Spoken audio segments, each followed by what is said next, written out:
The morning shift at the Galaxy Council headquarters started like any other, with hundreds of species bustling through the crystalline corridors of the massive station orbiting the neutral world of Concordia Prime.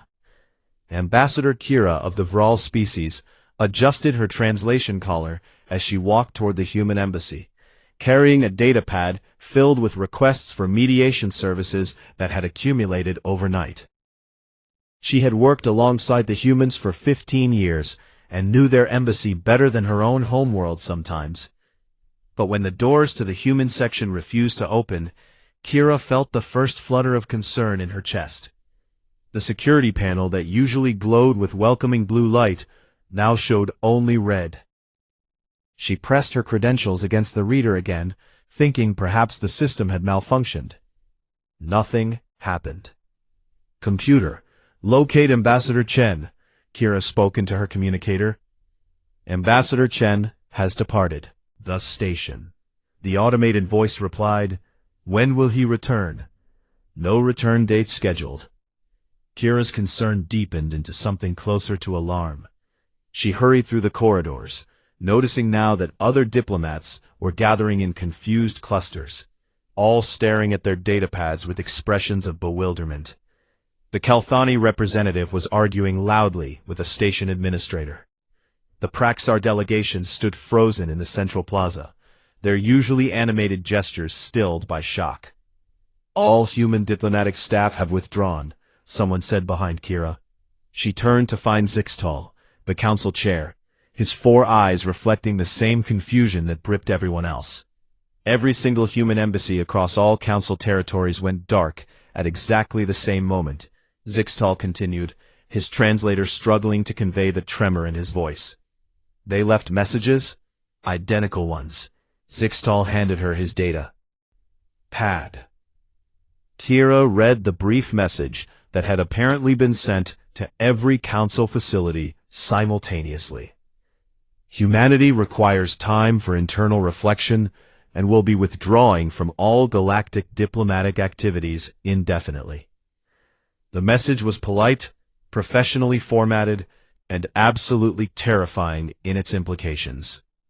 "This cannot be happening," Kira whispered. For 50 years, since humanity had joined the galactic community, they had become the glue that held the council together.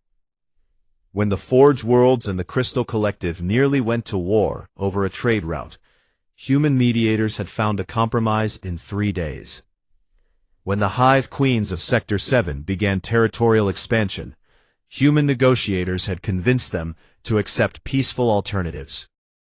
When children of the smaller species were trapped in a collapsing mining facility, human rescue teams had worked for 70 hours straight to save every single life. Remembered attending a ceremony just 2 years ago, where the Council had honored humanity's contributions to galactic peace. The statistics had been staggering. Humans had mediated 73% of all disputes brought before the Council. They had coordinated humanitarian missions to 46 worlds. They had established educational exchange programs that benefited 200 species. And now they were gone.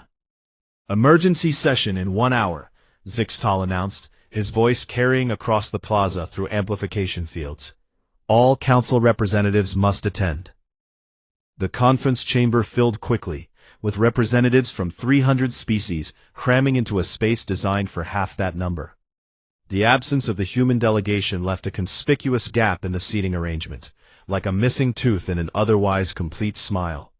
"Order," Zixtal called, though his own composure seemed fragile. "We must understand what has occurred and formulate an appropriate response." "Response?" The Kelthani ambassador rose, his scales flushing with agitation. "They have abandoned us, without explanation, without warning." "The humans always provided warning," countered the Praxor representative. "Perhaps we missed the signs." "What signs could there be?" demanded another voice from the crowd. "They seemed perfectly content at last month's trade summit." Kira stood slowly, waiting for recognition from the chair. "Ambassador Kira, you have worked closely with the humans," Zixtal said. "Do you have insight?" I have questions more than answers, Kira admitted. But I remember something Ambassador Chen said to me 6 months ago. The chamber quieted, every translator focusing on her words. He told me that his daughter had asked him why he could not attend her bonding ceremony because he was mediating a dispute between two species who had been fighting for 3 generations over a minor border adjustment. That is admirable dedication, someone called out. He said it broke his heart, Kira continued. He tried to explain to a child why strangers needed him more than she did, and he could not find words that made sense. The chamber remained silent. I did not think much of it at the time, Kira said quietly.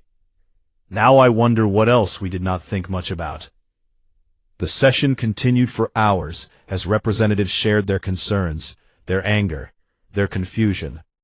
The Kelfani and Praxor ambassadors began arguing about a mining rights dispute that had been scheduled for human mediation next week. Without that mediation, both species began taking harder positions, their voices rising in the chamber. 3 other disputes surfaced within the first hour, all of which had been awaiting human intervention. We have become dependent, Zixtal finally said, his voice cutting through the chaos. We have allowed ourselves to rely on one species to manage our conflicts, coordinate our aid, and bridge our differences. These roles, protested the Forge World representative. They seemed eager to help. Did we ever ask if they were well? Kira asked. Did we ever inquire whether they needed rest? Whether their own world had problems that required their attention? The questions hung in the air like accusations. Kira looked around the chamber and saw the truth reflected in hundreds of eyes across dozens of species. They had taken the humans for granted. They had assumed that humanity's enthusiasm for helping meant humanity had unlimited capacity to help. They had accepted endless assistance without ever wondering what it cost the givers. I am calling for a complete review of all interactions with Earth over the past 50 years, Zixtal announced. We will examine every request for aid, every mediation, every mission. To what purpose? Someone asked. To understand what we have done, Zixtal replied, and to determine how we might make amends. But even as the words were spoken, Kira wondered if the damage was already too deep. Outside the council chambers, she could see through the observation windows as ships approached. From various species began posturing near disputed territories. Without human diplomats to manage tensions, old grievances were surfacing like ancient monsters from dark waters. The galaxy had grown peaceful under humanity's gentle guidance. Now Kira feared they were about to remember what peace really cost. She made a decision in that moment, one that would require her to act without council approval. She would go to Earth, she would find Ambassador Chen, and she would learn the truth about why humanity had chosen silence over service. Because if they could not understand what had broken, they could never hope to repair it.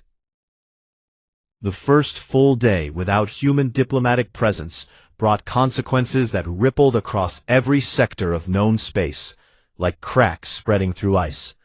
Reports flooded into council headquarters at a rate that overwhelmed the administrative systems designed to handle normal traffic. The Kelthani Consortium and the Praxor Alliance both dispatched mining vessels to the disputed asteroid field in Sector 12, each claiming exclusive rights under ancient treaties that had been sitting in mediation queues for 8 months, waiting for human arbitrators to review them.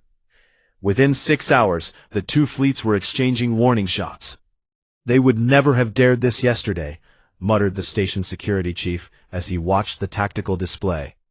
Yesterday, they knew Ambassador Chen would arrive and make them feel foolish for posturing. But Ambassador Chen was gone, along with every other human diplomat, and the species of the galaxy were rapidly remembering how to behave without supervision. In the medical wing, Dr. Thessa of the healing caste found herself staring at a wall of supply requests that had no one to process them. The humans had coordinated all humanitarian shipments, matching surplus from wealthy worlds with needs on struggling colonies. They had known which species could eat which foods, which medicines were compatible with which biologies, which cultures preferred which approaches to care. "I do not even know how to begin," Fessa admitted to her assistant. "The humans made it look so simple." Her assistant pulled up the last shipment manifest that Ambassador Rodriguez had filed before the withdrawal. It contained 17 pages of detailed notes about dietary restrictions, cultural preferences, and logistical timing. "They were not simply moving boxes," the assistant said quietly. "They were caring for the entire galaxy." Ambassador Kira had not attended the second emergency session. Instead, she had spent the day reviewing surveillance footage from the human embassy during the week before the withdrawal. What she found made her stomach twist with shame.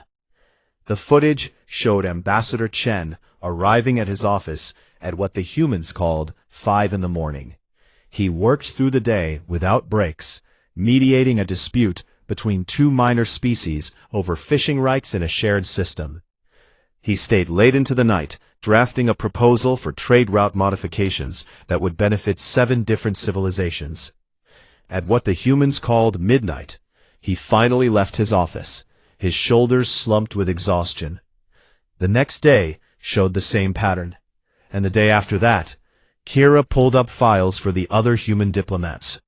Ambassador Rodriguez had missed her son's graduation ceremony to coordinate disaster relief for a world struck by meteors. Ambassador Jackson had worked through his own medical treatment for a serious illness to complete peace negotiations between 2 feuding colonies. Ambassador Williams had not taken a vacation in 4 years. "They were killing themselves," Kira whispered to her empty quarters, "and we never noticed." She expanded her search, looking at communications between human diplomats. What she found made everything worse. "I cannot do this anymore," Ambassador Rodriguez had written to Chen. "My family does not recognize me when I come home." "I know," Chen had replied. "But if we stop, who will help them? Who will save the children trapped in conflicts they did not create? Who will feed the hungry worlds that the wealthy ignore? Why does it have to be us?" "Because we are the only ones who seem to care enough to sacrifice everything." The correspondence went back years, showing a pattern of exhaustion, frustration, and a desperate commitment to helping others, even at the cost of their own well-being. Kira found reports that the human diplomats had submitted to their own government, requesting additional staff, better support systems, mandatory rest periods. Most requests had been approved, but the Council had never implemented them. There were also messages the humans had sent to the Council itself, politely suggesting that other species take on more mediation responsibilities, that the workload be distributed more evenly. Those messages had been acknowledged, and then apparently forgotten. "We were told," Kira said aloud to no one. "They asked for help, and we nodded, and then asked them to do more." A chime at her door interrupted her thoughts. Zixtal stood in the corridor, looking older than Kira had ever seen him. "You found something," he said, not quite a question. "Come in." Kira showed him the footage, the messages, the requests that had gone unanswered. Zixtal watched in silence, his 4 eyes growing dimmer with each passing moment. "We assumed their eagerness meant they were unlimited," he finally said. "We assumed that because they smiled while helping us, they felt no pain in the giving." "They were too kind to tell us we were taking advantage," Kira replied. "Or perhaps they did tell us, and we chose not to hear." Zixtal touched the display, freezing it on an image of Ambassador Chen, sitting alone in his office late at night, his head in his hands. "What do we do now?" "I am going to Earth," Kira said firmly. "I am going to speak with them directly." "The Council has not authorized." "I am not asking for authorization," Kira interrupted, surprising herself with her boldness. "I am informing you that I am going, because someone must, and because I think I understand better than most what we have done." Zixtal considered this for a long moment. "Go," he finally said. "Learn what you can. And if they refuse to speak with me, then we will know we have truly lost them." As Kira made preparations for her journey, more news arrived from across the galaxy. The humanitarian mission to the drought-stricken world of Kessa had stalled completely without human coordinators to manage the distribution of water purification systems. Fights had broken out at the distribution centers as species argued over who deserved supplies first. The educational exchange program that sent students between worlds had collapsed because no one knew how to match student needs with appropriate institutions across such diverse cultures. 30,000 young people from 200 species now had nowhere to go. The smaller species had sent a desperate plea to the council, asking for help protecting their colony worlds from pirates. The humans had always responded to such calls within hours. 3 days had passed with no response from anyone. "We are falling apart," the Forge World representative announced during the third emergency session. "Without the humans, we are revealing ourselves to be exactly what we always were, a collection of self-interested species who cooperate only when someone forces us to care about each other." The accusation sparked arguments that quickly devolved into the kind of posturing and blame-shifting that human diplomats had always been able to calm with a few well-chosen words and patient mediation. Now there was no one to calm anything. Fights broke out on the council floor itself. Security forces had to intervene too. Separate delegations that had worked together peacefully for decades. Kira watched from the observation gallery with growing horror. This was who they were without humanity's gentle guidance. This was what they had been before the humans arrived, and what they were becoming again now that the humans had left. Selfish, short-sighted, unable to see past their own immediate interests to the greater good of all. She boarded her ship with a heavy heart, setting course for Earth. Behind her, the galaxy descended further into chaos. Mining disputes became shooting wars. Humanitarian crises deepened without coordination. Old grudges resurfaced with new violence. And through it all, the human embassy remained dark and silent, a reminder of what had been lost when one species finally reached the limit of how much they could give without receiving anything in return. Kira's ship jumped to faster-than-light travel, carrying her toward answers she suspected would be painful to hear, but they needed to hear them. The galaxy needed to understand what they had done, and perhaps, if they were very fortunate and very sincere, they might find a way to make things right, if it was not already too late. Earth Orbital Station loomed before Kira's small ship, like a great wheel spinning in the darkness. Its lights, fewer and dimmer than she remembered from her last visit 5 years ago. The automated greeting that had once welcomed visitors in 300 languages now offered only a simple message in Standard Galactic. "Please state your purpose." Ambassador Kira of the Vral species, requesting permission to speak with human diplomatic officials regarding the withdrawal from council activities, she said, keeping her voice steady despite her nervousness. The silence stretched so long that Kira began to wonder if anyone was even monitoring the channel. Then a human voice responded, female and carefully polite. "Ambassador Kira, we appreciate your visit, but Earth is not currently receiving diplomatic delegations." "I am not here on official council business," Kira said quickly. "I am here because I need to understand." Shorter this time. "Understand what, Ambassador?" "Why you left us." The words came out more vulnerable than Kira had intended. But she realized they were true in a way that went beyond mere diplomatic interest. She genuinely wanted to know, needed to know, what had driven humanity to choose silence after 50 years of constant service. "Please," Kira added, "just grant me one conversation." The line went quiet again. When the voice returned, it sounded different, warmer, somehow. "Docking Bay 7, Ambassador." You will be met there." The station interior was quieter than Kira had ever experienced it. The corridors that once bustled with human diplomatic staff rushing between meetings now held only a skeleton crew of maintenance workers who nodded politely but did not engage in conversation. She was met at the docking bay by a young human woman wearing casual clothing rather than diplomatic robes. "I am Sarah." "Chen," the woman said. "My father was Ambassador Chen." "Was?"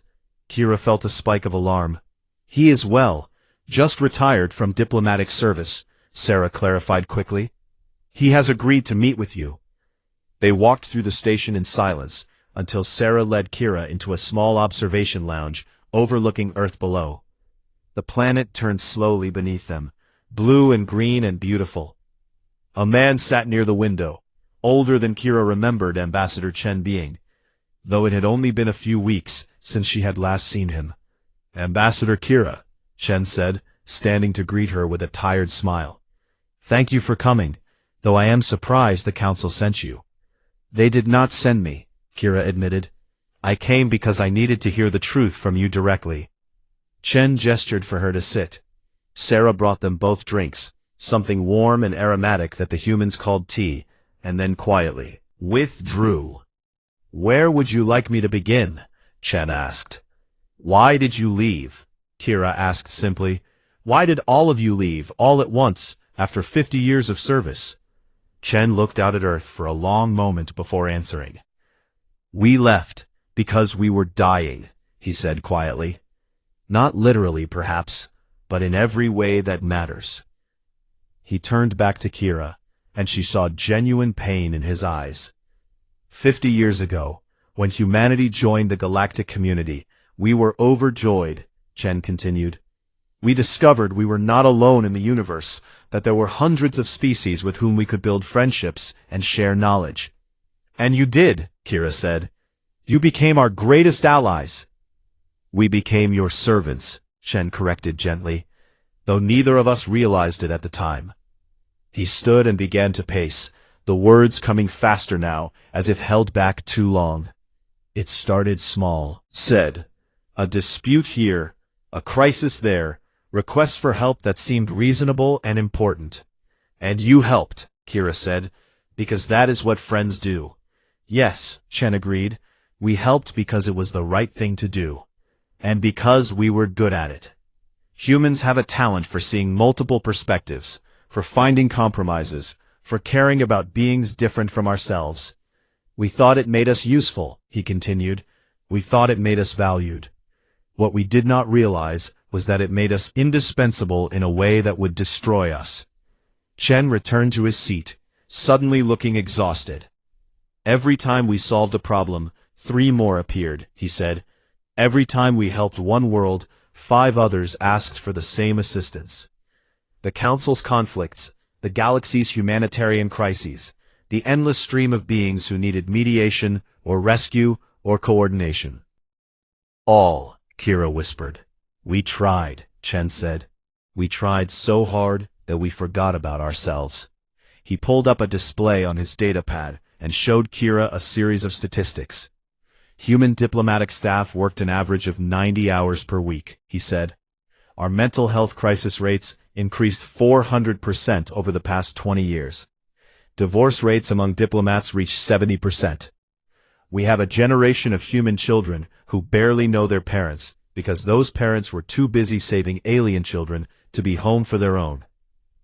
Kira felt something cold settling in her chest. "Earth's infrastructure projects were delayed because our best engineers were coordinating reconstruction on other worlds," Chen continued. "Our medical advances slowed because our researchers were developing treatments for alien biologies instead of studying human diseases. Our artists and teachers and scientists all poured their energy into serving the galaxy instead of enriching their own civilization. We did not ask you to sacrifice so much," Kira said, but the words felt hollow, even as she spoke them. "You did not have to ask," Chen replied. "That is the terrible beauty of it. We gave because we wanted to help, because we believed it mattered. But when you give endlessly without receiving anything in return, when you pour yourself out for others until there is nothing left inside, you eventually break. What was the final moment? Kira asked. What made you decide to withdraw? Chen smiled sadly. There was no single moment, he said. Just 1,000 small ones that accumulated until we could not ignore them anymore. My daughter's bonding ceremony that I missed to mediate a territorial dispute. Ambassador Rodriguez's son asking why aliens were more important than family. Ambassador Jackson collapsing from exhaustion and being told by our medical staff that we were literally working ourselves to death. We started talking among ourselves, Chen continued. Really talking, honestly, about how we felt. And we realized we all felt the same. Used, exhausted, taken for granted. We had become the galaxy's therapists, parents, teachers, and rescue workers, but no one had ever asked if we were okay. I asked you once, Kira said quietly, remembering a conversation months ago. I asked how you were managing the workload. And I smiled and said we were fine, Chen replied. Because that is what we always said. We did not want to seem weak or selfish or ungrateful for the opportunity to serve. But underneath those smiles, we were screaming. He stood again and walked to the window, placing his hand against the glass, as if reaching for his homeworld below. Do you know how many times Earth requested assistance from the Council over the past 50 years? He asked. Kira thought back to the research she had done. 3 times, she said softly. And how many times did we receive meaningful help? Once. Once, Chen repeated. When a solar flare threatened our communications network, the Forge World sent technicians to help us repair it. That was 12 years ago. In the meantime, we coordinated aid for 46 worlds, mediated hundreds of conflicts, saved thousands of lives across dozens of species. We were the galaxy's caretakers, he said. But no one cared for the caretakers. Kira stood and walked to stand beside him at the window. We took you for granted, she said. We assumed your kindness was infinite. It almost was, Chen said quietly. That is what makes this so hard. We still care about the galaxy. We still want to help. But we cannot help anyone if we destroy ourselves in the process. Need from us? Kira asked. What would it take for humanity to return? Chen turned to face her fully. That is not the right question, he said gently. The question is, what does the galaxy need to learn to do without us? The words hit Kira like a physical blow. You are not coming back. Not as we were, Chen confirmed. We cannot go back to being the galaxy's solution to every problem. We need time to heal, to reconnect with our own world and our own lives. We need to learn how to help others without losing ourselves. And the galaxy needs to learn that peace requires effort from everyone, not just the species most willing to sacrifice everything. Kira felt tears forming in her eyes, an involuntary response from her species when confronted with profound loss. We have destroyed the best thing that ever happened to us, she said. Not destroyed, Chen said, placing a hand on her shoulder, in a gesture of comfort. Changed. Nothing can be the same as it was, but perhaps something better can emerge from this. How? Kira asked. How do we fix this? You start by fixing yourselves, Chen replied. You learn to mediate your own disputes. You coordinate your own humanitarian efforts. You take responsibility for your own civilization's well-being, instead of depending on us to do it for you. I do not know if we can, Kira admitted. Neither did we, Chen said with a small smile. But we learned. And if we could learn, so can you. Kira looked out at Earth, at the world that had given so much to the galaxy and received so little in return. She made a promise to herself in that moment. The galaxy would learn. They would grow. They would become worthy of the gift humanity had tried to give them. And perhaps someday, when humanity was ready, they might find a way to work together. Again. But this time as true partners, not as givers and takers. This time, with balance and respect.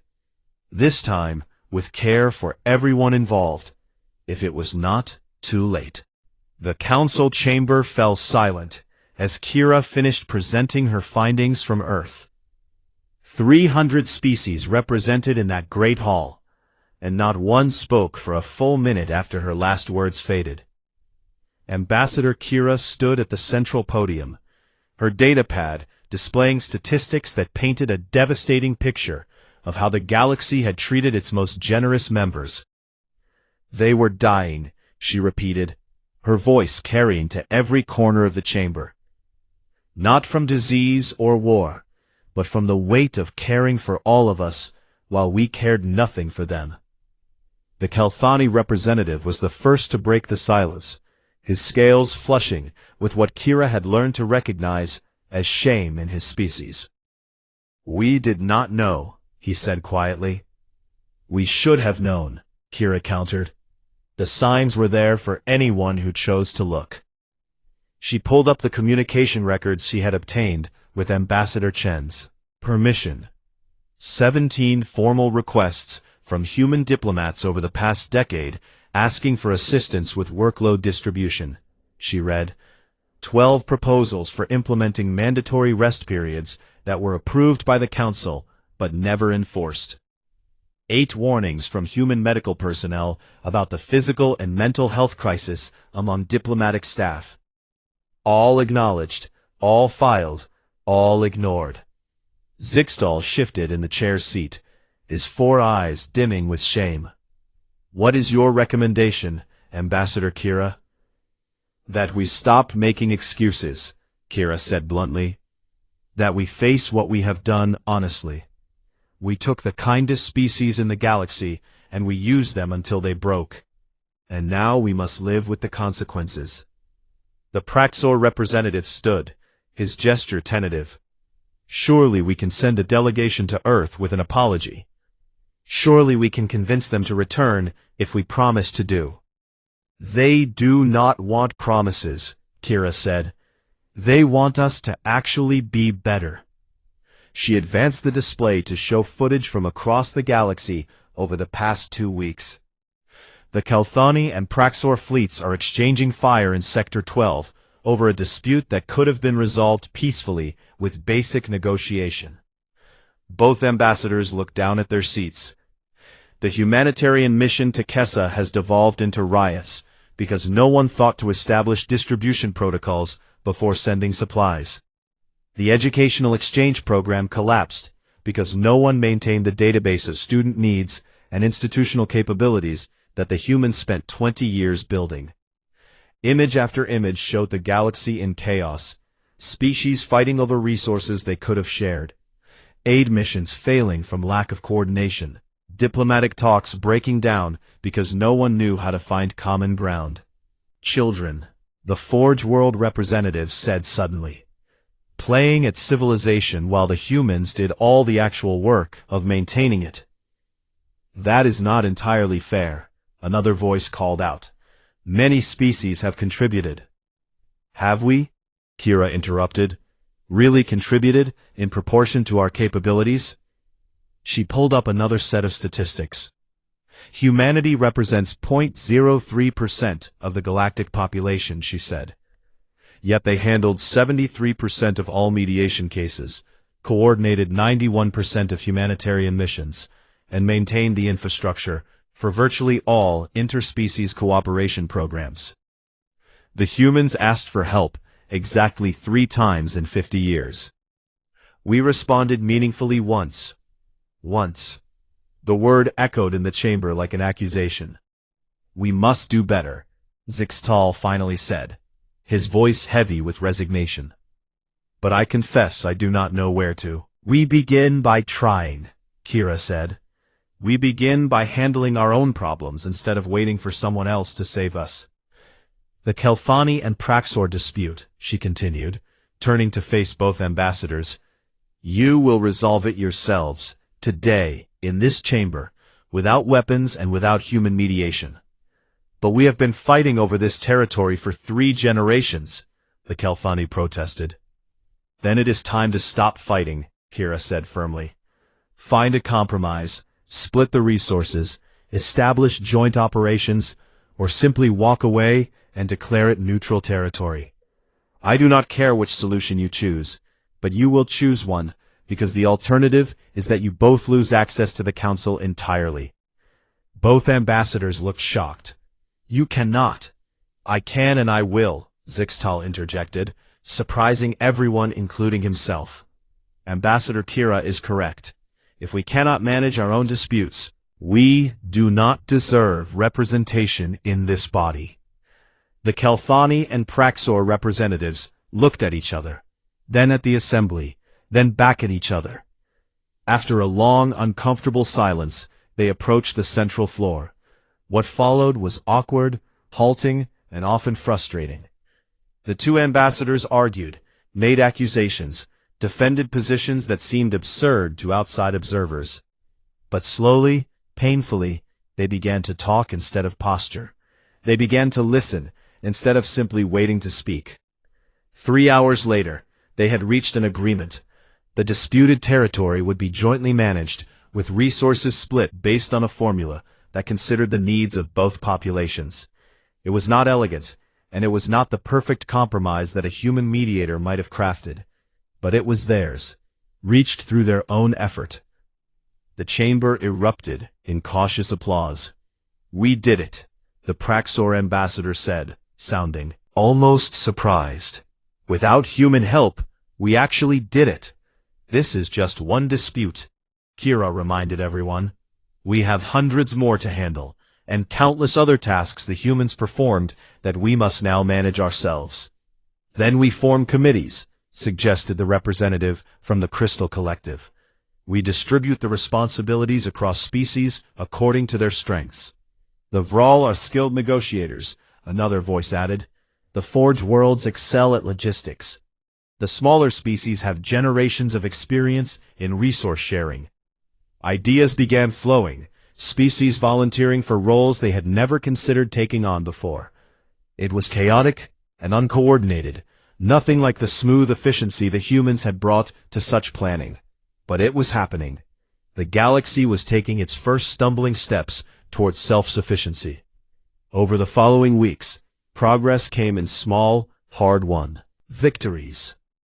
A team of Vral, Forge World, and Crystal Collective representatives successfully mediated a border dispute that had been pending for months.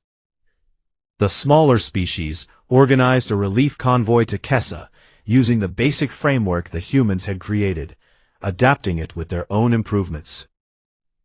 The educational exchange program was resurrected by a coalition of academic species who spent long hours rebuilding the database from archived records. Failures came too, frequent and often embarrassing. A mediation session between feuding colonies collapsed into shouting matches when no one could find the patience to keep both sides talking. A humanitarian shipment was sent to the wrong world because the logistics team misread the supply manifests. An attempt to coordinate a scientific conference fell apart due to cultural misunderstandings that the humans would have anticipated and prevented. But each failure taught lessons. Each mistake revealed gaps in knowledge that needed to be filled. The galaxy was learning, slowly and painfully, how to function without its caretakers. Kira found herself leading a training program in mediation techniques, sharing what she had learned from working alongside humans for 15 years. She was not as skilled as Ambassador Chen had been, but she was competent, and competence was enough when combined with genuine effort. Other species began similar programs in their areas of expertise. The work was exhausting, frustrating, and often thankless. Kira understood now, in a way she never had before, what the humans had endured for 50 years. After a particularly difficult week, mediating 3 separate disputes while coordinating aid to a plague-stricken world, Kira collapsed into her quarters and seriously considered resignation. Then she remembered Ambassador Chen's daughter asking why strangers were more important than family, Rodriguez missing his son's graduation. She remembered Jackson working through his own illness, If they could endure it for 50 years, she could endure it for 50 weeks. The galaxy could learn to share this burden properly. It had to. 2 months after the human withdrawal, Zixtal called another assembly. "We have made progress," he announced. "Imperfect, incomplete, but real. We have resolved 47 disputes without human mediation. We have coordinated 12 humanitarian missions. We have maintained basic diplomatic functions across most sectors. We are surviving," he continued, "but we must be honest about what we have learned. We are not as good at this as the humans were. We may never be. And that is acceptable, because we are trying together rather than depending on one species to carry us all. I propose we send a message to Earth," Zixtal said. "Return, not making promises we may not keep, but simply acknowledging the truth. We wronged them, we are sorry, and we are working to become worthy of their friendship, should they ever choose to give us another chance." The vote was unanimous. Kira was asked to draft the message, given her relationship with the humans, and her understanding of what had transpired. She wrote and rewrote it a dozen times, struggling to find words adequate to the task. Finally, she settled on simplicity and honesty. The message she sent to Earth contained no excuses, no requests, no expectations. Just an acknowledgement of what had been done, an apology for the harm caused, and a commitment to change. Whether it would be enough, Kira did not know, but it was a beginning, and beginnings, she had learned, were sometimes all anyone could offer. 6 months had passed since humanity withdrew from Galactic Diplomatic Service. The council chambers looked different now, not in physical structure, but in the energy that filled them. Where once there had been the quiet confidence that came from knowing expert help was always available, there was now a kind of determined uncertainty. Species that had never spoken to each other directly were learning each other's names. Representatives, who had always deferred to human mediators, were finding their own voices. The galaxy was growing up, awkwardly and slowly, but genuinely. Ambassador Kira had just finished mediating a trade dispute between 3 minor species, when Zixtal summoned her to his private office. "Earth has responded to our message," he said without preamble. Kira felt her hearts begin to race. "And they have sent a delegation," Zixtal said. "They will arrive in 3 days." The news spread through the station like electricity, generating reactions that ranged from joy to anxiety to shame. Many species wanted to prepare elaborate welcomes to show the humans how much they had been missed. Kira quietly discouraged such displays. "They do not need grand gestures," she explained. "They need to see that we have changed." When the human ship docked 3 days later, only a small group waited at the bay. Zixtal, Kira, and representatives from the species that had worked hardest to maintain diplomatic functions in humanity's absence. Ambassador Chen emerged from the ship looking rested, in a way Kira had never seen him before. His eyes were clear, his posture relaxed, and he wore simple civilian clothing rather than formal diplomatic robes. With him came Ambassador Rodriguez, Ambassador Jackson, and several humans Kira did not recognize. "Welcome back," Zixtal said simply. "Us," Chen replied. "Though I must be clear, we are here to talk, not to resume our previous roles." "We understand," Kira said. "We ask only for the opportunity to show you what we have learned." The meeting that followed was unlike any diplomatic session in the Council's history. There were no formal agendas, no prepared speeches, no carefully rehearsed positions. Instead, there was honest conversation. Chen and his colleagues spoke about their experience over the past 50 years, the gradual accumulation of exhaustion, the loss of connection with their own world, the realization that they had given so much that they had nothing left to give. "We do not blame you for accepting our help," Chen said. "We offered it freely, and we meant it. But we also never learned to say no, to set boundaries, to protect ourselves while protecting others. That was our failure as much as yours." Rodriguez spoke about her son, who had graduated from university while she was coordinating relief efforts on a distant world. "I watched the ceremony through a delayed transmission, she said quietly. He was receiving the highest honors in his field, and I was not there. When I returned home, he told me he understood, that he was proud of the work I was doing.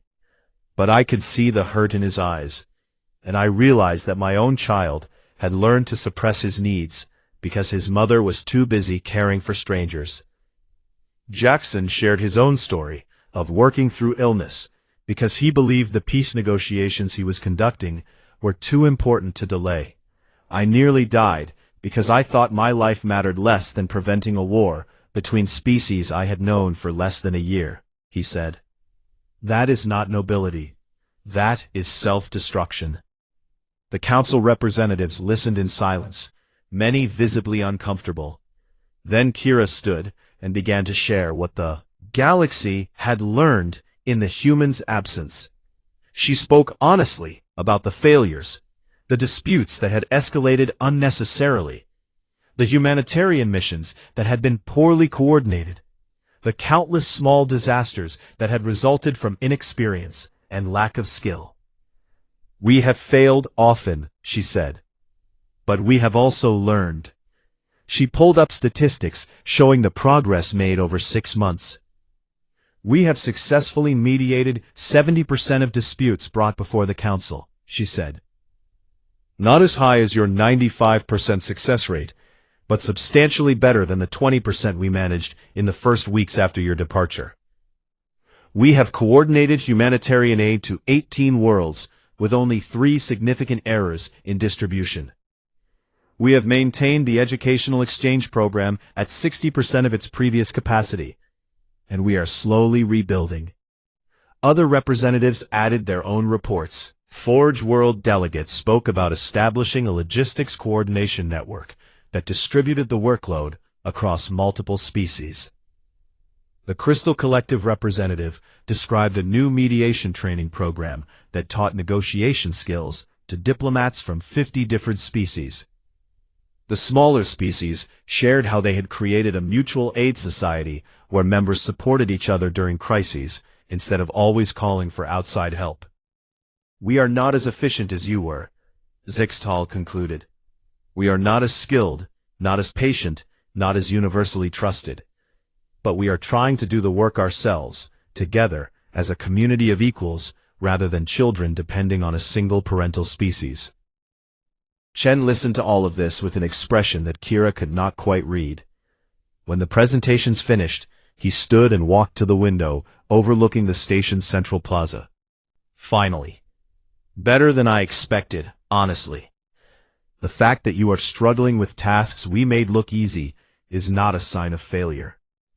It is a sign that you are finally engaging with the real challenges of maintaining a diverse galactic civilization. He turned back to face the assembly. We are not ready to return to our former roles, he said clearly. And I am not certain we ever will be. But I think we might be willing to return in a different capacity. Rodriguez stepped forward. We have discussed this extensively among ourselves and with our government, she said. We would be willing to participate in the galaxy's diplomatic efforts, but only under specific conditions. Jackson pulled up a document and displayed it for everyone to see. These are our terms, he said. First, no human diplomat works more than 40 hours per week, with mandatory time off and rotation schedules that ensure no one bears too much responsibility alone. Second, diplomatic responsibilities are distributed across all member species proportionally. Humanity will handle no more than our population percentage of total cases, approximately 3%. Third, all species must contribute to mediation, coordination, and humanitarian efforts according to their capabilities. No species gets a free pass to simply consume services without contributing to their provision. Fourth, we establish a galactic support network where member species assist each other mutually rather than placing the burden on any single civilization.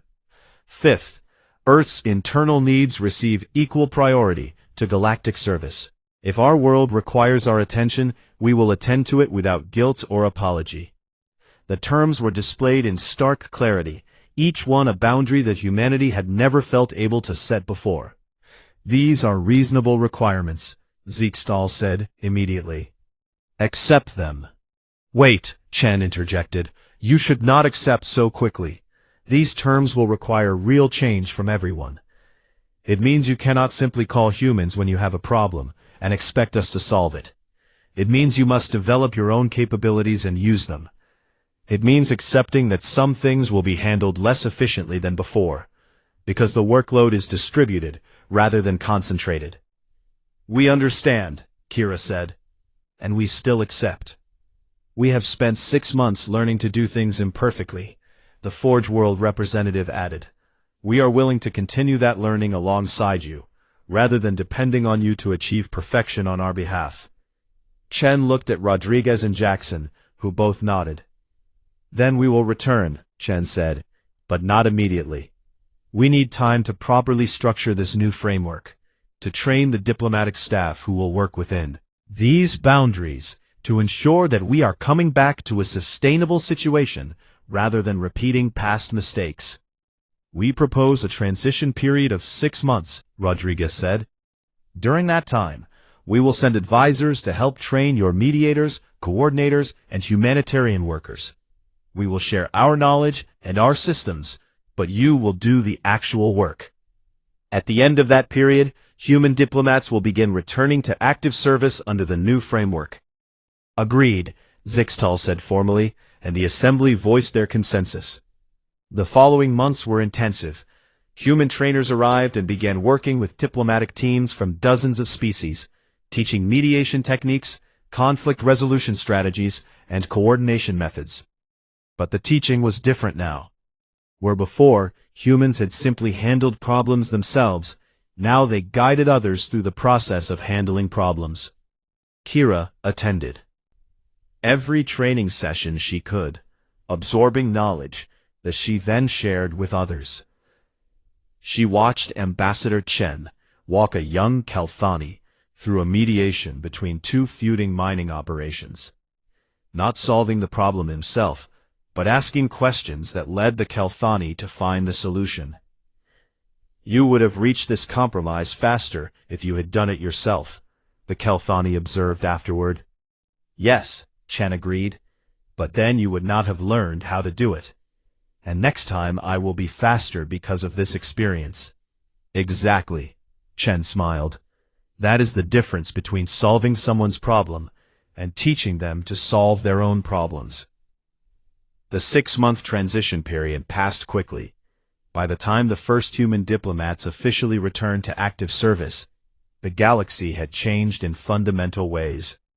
The Council now operated with distributed responsibility, with teams of mixed species handling different aspects of diplomatic work, and humans participated, but as equals rather than as the sole solution to every challenge. Ambassador Chen returned to mediation work, and on a schedule that allowed him to spend 3 days each week on Earth with his family. His daughter was pregnant, and he was determined to be present for the birth of his grandchild. Rodriguez coordinated humanitarian efforts, but as part of a team that included logistics experts from 6 different species. When her son got married, she attended the ceremony without guilt, knowing that her absence would not cause a crisis. Jackson worked on long-term diplomatic projects, developing frameworks for conflict prevention rather than constantly rushing to put out fires. His health improved, and he began teaching classes at the Diplomatic Academy that had been established to train the next generation of negotiators from all species. The galaxy was not perfect. Disputes still arose, and some still escalated into violence. Humanitarian crises still occurred, and responses were not always as swift or effective as they could have been. The work was messy, complicated, and often frustrating. But it was also sustainable. No single species carried the burden alone. No single civilization sacrificed everything to maintain galactic peace. The load was shared, the responsibility distributed, the work valued and reciprocated. 1 year after humanity's withdrawal, Kira stood in the council chamber during a ceremony honoring the anniversary. "We gather today not to celebrate what we lost," she said to the assembly, "but to acknowledge what we learned. Humanity taught us many things during their 50 years of service. How to mediate fairly, how to coordinate effectively, how to care for beings different from ourselves. But the most important lesson they taught us came not through their presence, but through their absence. They taught us that kindness without boundaries becomes destruction, that service without reciprocity becomes exploitation, that generosity without self-care becomes martyrdom. They taught us that the strongest thing you can do is to set limits, to say no, to protect yourself while still caring for others. And they taught us that true community requires everyone to contribute, everyone to support, everyone to both give and receive. We are not the galaxy we were a year ago," Kira concluded. "We are messier, less efficient, more prone to mistakes. But we are also more genuine, more equal, more sustainable. We are a community learning to care for each other properly, not a collection of children depending on a single exhausted parent. And that makes us stronger, not weaker." Ambassador Chen stood and approached the podium as Kira stepped aside. "Thank you," he said simply. "Learning, for changing, for becoming partners instead of dependents, for giving us back our lives while keeping our friendship. The galaxy is better now, not because we left, but because you grew in our absence. And now we can build something together that we could never have built when the relationship was so unbalanced. A true community of equals, supporting each other, learning from each other, caring for each other and for ourselves. That is worth celebrating." The assembly rose in acknowledgement, not with the desperate applause of people who had lost something precious, but with the satisfied appreciation of people who had found something better. The humans had returned. But more importantly, the galaxy had learned to stand on its own. And together, they would build a future that honored both the gift of service and the necessity of boundaries.